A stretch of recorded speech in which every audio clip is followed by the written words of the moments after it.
I'm Abby. Welcome back to my channel. And in today's video, I'm going to be going through the UC PIQ college essays that got me into my dream school, UCLA, along with UC Santa Barbara, which I got in through the Chancellor's Reception, so I found out early, and it also got me into UC Irvine and their honors program. And those are actually the only 3 UCs I applied to, so these essays are kind of 100% success rate, if you want to think about it like that. But yeah, anyways, I made a decision video, I'll link it somewhere up on the screen, a couple weeks ago, and I got a really positive reaction from you guys. And a lot of you guys wanted to find out more about my stats, more information. A lot were rising seniors with just questions about, the college process. I don't know where to do. I don't even know where to start. So I thought maybe this video will be helpful in guiding some of you guys with just some inspiration on what an essay can look like. And just to show you guys that it does not need to be this artistical masterpiece. Sometimes the basic good stuff works and will get you in. So yeah, if you're looking for inspiration or just want to hear, I'm going to go through all 4 of my PIQ essays and give you the prompts and my responses. Also, if you're not familiar about the UC PIQs, it's 4 essays that you get to choose out of, I think, 8 different topics. So you pick the 4 prompts that you want to respond to and you write essays about those. So I'm going to be sharing the 4 topics I picked, but just know that there are other options you're allowed to pick as well. But these are just the ones that I went with. I also just want to give a fair warning that I am a human, and reading these essays, I might stutter a bit, take a pause. So just so you know, I will try my best to be as smooth as possible. Yeah, let's get into it. So the prompt here was, think about an academic subject that inspires you. Describe how you furthered this interest inside and or outside the classroom. And the response is supposed to be limited to 350 words for all of the PIQs. And for this essay, I wrote it in 312. Bright flashes of color fill my screen as I open TikTok. Curious, I keep watching and realize it's a women's tour for Stanley Cups. No, not the iconic hockey award, but rather the water bottle. Upon further examination, I count 18 Stanleys in the women's collection. I can't help but wonder why she has so many. At its core, the Stanley is merely a reusable water bottle, a mediocre one at that, often spilling its contents all about. So I have enough to last over 2 weeks without washing. These questions run wild in my head as I wonder about the complexities of the mind and its involvement in overconsumption. Further, understanding the law of diminishing marginal utility from my AP macroeconomics class and how with increased consumption there is a decrease in satisfaction, I'm intrigued at how marketing can still trick the brain into overconsuming. This intersection between psychology and economics absolutely fascinates me. Curious to further explore the mind, I took a psychology class at my local community college my sophomore year. At the time, my high school did not offer this AP subject. Here, I fostered an incredible connection with my professor, and he inspired me to continue pursuing psychology as he saw my radiating passion for the subject. Following his advice, the next year I took AP Psychology at my high school, and I'm currently enrolled in Sports Psychology and RLP Developmental Psychology of Children. This regional occupation program allows me to further my understanding of psychology through incredible hands-on participation by interning at a local elementary school. This opportunity has allowed me to build upon my prior psychology knowledge and experience with kids. I hope to continue following my passion for this subject by majoring in psychology. At UC, I'm excited by the possibility of conducting research and working to uncover new connections in the mind. So that is my first essay about my academic subject, which I clearly wrote about psychology and the intersection of that. So yeah, that one is a little bit more out there and unique. My other ones are just more chill vibes, but yeah, I'll start off like that. And a little UCLA sticker. Repping. So the next essay is my community essay, and the prompt was, what have you done to make your school or your community a better place? And I wrote this in 347 words, so almost at the limit. This one did take a lot of revision to get it below. So yeah, that's very normal to write and then worry about the number after is what I would say as some advice if you're writing.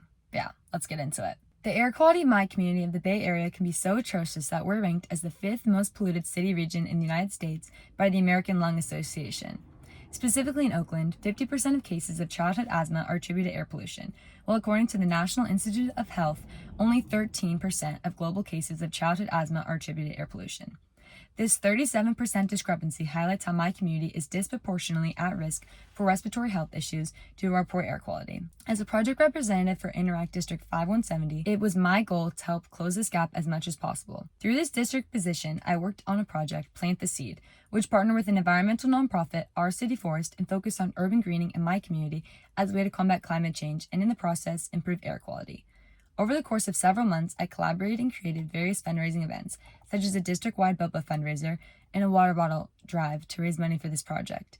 Through these fundraising efforts, along with community planting service events, my efforts helped plant 400 trees in my community. These trees improve my community's air quality, therefore reducing the risk of asthma in my community as well. Through my work on this project, I also educated others on the importance of maintaining respiratory health. As someone who personally struggles with asthma and the limitations it places on my life, I shared my experience with fellow members of my community through group discussions to advocate the significance of the disease, to further emphasize the need for cleaner air in my community. My time as a project representative also taught me the importance of collaborative action. By collaborating with other passionate interactors, I was able to make this significant impact in my community. Although as individuals we can act alone, I learned we're stronger working together. At UC, I'm excited to get involved with campus service organizations and continue to contribute to similar collective efforts. So that was my second essay. And similar to the last one, I like to add at the end of the essay something that ties me back to the school and tell them why they want you. In a way, show what you would bring to the table. So my first essay, if you recall, I ended with, at UC, I'm excited by the possibility of conducting research and working to uncover new connections in the mind. And then for this one, I ended with, at UC, I'm excited to get involved with campus service organizations and continue to contribute to similar collective efforts. So that's just a little bit of a tip I'm going to throw in there, is tie back, because the essay is not only to talk about yourself and who you are as a person and why you're great, but why you're a great match for their school. So definitely bring that in, because you're obviously showing that you want them, but show why they should want you, if that makes any sense. So yeah, there's my little tip. My next essay, I'm going to be honest, it's probably my weakest essay of the bunch, but I would still say it's important and pretty good. It's about my greatest talent or skill. And the prompt was, what would you say is your greatest talent or skill? How have you developed and demonstrated that talent over time? And I responded in 275 words out of 350, so this one was quite short. It all started my freshman year when I decided to try rejection therapy after seeing Jia Jiang's compelling TED Talk. For 30 days straight, I asked people outlandish requests, such as asking a classmate randomly for $100 with hopes of being rejected. Although every rejection was technically a failure, they were simultaneously successes because I was increasing my confidence and resilience. This newfound confidence allowed me to develop strong communication skills, as confidence is vital to communicating effectively. My powerful communication skills allow me to connect with people despite major differences, such as age. Through my extensive involvement in Interact, I've had the opportunity to work alongside many Rotarians, members of the adult level of Interact. Communicating with them about various events and updates was initially intimidating due to our roughly 50-year age gap between us. Eventually, I was able to adapt my communication style to better articulate my insights and opinions, effectively bridging this age gap between us and allowing us to work cohesively together to achieve incredible feats of service. Similarly, through my lengthy work with children, I was faced with a similar challenge. Whether it's teaching and tutoring or simply leading activities, communicating with kids requires a different approach. I effectively bridge this gap between the kids and I by adopting a more patient, encouraging, and playful attitude with them. My ability to connect with diverse groups of people through my strong communication skills will allow me to continue bridging gaps and contribute to an inclusive environment on your campus. Further, the confident and adaptable nature of my communication will allow me to foster meaningful relationships with peers, professors, and faculty. So that one is a little less direct at the end. Instead of saying at UC, but I'm saying on your campus, here's what I can do and how I'm going to interact and be a positive force. So talk about you, but also rope them in a way to make it more personalized to the reader. So yeah, that was my third essay. And on to the last essay was actually an adaptation of what I wrote my Common App about, which is a different essay. It's very long. Well, very long compared to these ones. And yeah, I could do a breakdown video if people want to hear more about my Common App application process, because I did get into some pretty top schools through the Common App as well, including schools like USC. Boo! Yeah, go Bruins! But yeah, if you guys are interested in that, let me know. Maybe I will consider doing, a breakdown of all that information. But for now, we're just going to work on this and my final PIQ. And this PIQ is my challenge PIQ. And the prompt was, describe the most significant challenge you have faced and the steps you have taken to overcome this challenge. How has this challenge affected your academic achievement? And I responded in 320 out of 350 words. So pretty good length. I haven't spoken to my dad in nearly 5 years. Growing up in a small town of, I'm not going to name the town, but beep, New York, constantly rotating between my parents, I'd always felt a strain on my relationship with my dad. When I eventually moved to California with my mom, stepdad, and older brother, our already rocky relationship was quickly disintegrating. Calls and texts from him became scarce until they eventually dwindled away altogether. At first I felt sad and resentful, but as I've gotten older, I realized I need to stop focusing on the things in life I can't change and focus on what I can. With that, I decided to channel my emotions into my academics, allowing me a productive outlet to decompress. Although at first I was worried I was in over my head taking such rigorous courses, my family had low academic standards for me since my dad never graduated high school and my mom barely passed. I eventually found comfort in the structure and cyclical nature of my coursework. Once I broke down tests and homework into smaller, more manageable parts, they weren't scary anymore. Rather, these assignments made me feel more in control of my life. I know with discipline and hard work, I can always succeed in class, which helps me cope with my uncontrollable situation at home. My favorite way to study is through group study sessions, and I believe this peer collaboration has played an instrumental role in my academic success. Although success in my rigorous courses hasn't been without struggle, I've come out stronger and more confident as a result.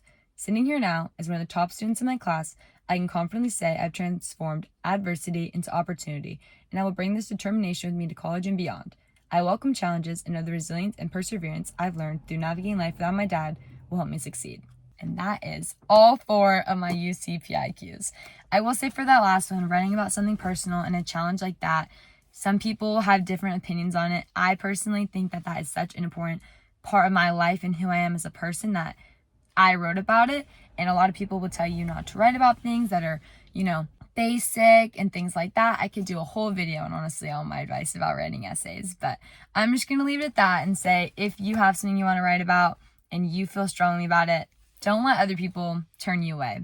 And I ended up getting in with that essay and to a lot of other schools. So I'm just going to say I'm going to leave it there. But yeah, I hope this video helped and gave you some insight, a little inspiration on what you can write your potential essays about or just hear about mine and just give inspiration on the structure and everything because these are not artistic, flowy, eloquent essays. Like a lot of things that you will see online are just super flowery and fluffy and wow.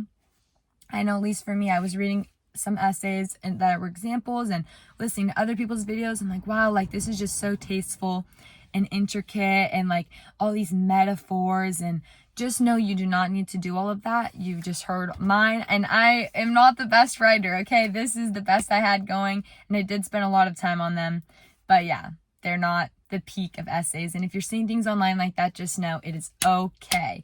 Not everyone's essay is going to be all butterflies and rainbows and fluffy clouds and written like Shakespeare. So just so you know. But yeah, if you want more information on my college application process and everything, be sure to subscribe down below and stay notified because I'm going to be making videos about my activities list and other inspiration. I might go through my Common App, anything else, we'll see. But yeah, if you have any specific questions for me or any recommendations of videos you want me to make, comment down below and I will be sure to respond. I really try my best to respond to every single person.